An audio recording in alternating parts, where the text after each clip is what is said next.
Welcome to the Rim Break Rodeo. We hope this video helps. You begin by confirming the basics, your OS build and GPU driver. Check Windows 10 64-bit or newer and note the build number. Next, update the NVIDIA/AMD/Intel driver to the latest WHQL release, use Device Manager or the vendor updater. Then install the Directx end-user runtime and Visual C++ redistributables. These provide missing DLLs.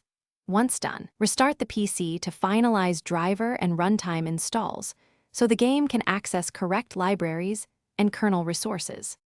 Now you repair the game context. Verify or re-download game files through Origin or Steam to replace corrupted assets that trigger Directx errors. Next, right-click FIFA 18. EXE, run as administrator, and if you still see errors, set compatibility to Windows 8 to address legacy API calls. Disable overlays like Origin, Steam, and Rivatuner because they can conflict with DirectX. Also close background GPU tools, RGB/monitoring apps, as they hook into the graphics pipeline and often cause runtime Finish with advanced tweaks. Force DirectX 11 in FIFA settings, or use a launch parameter like DX level 90 or the appropriate flag to force an older DirectX path when supported.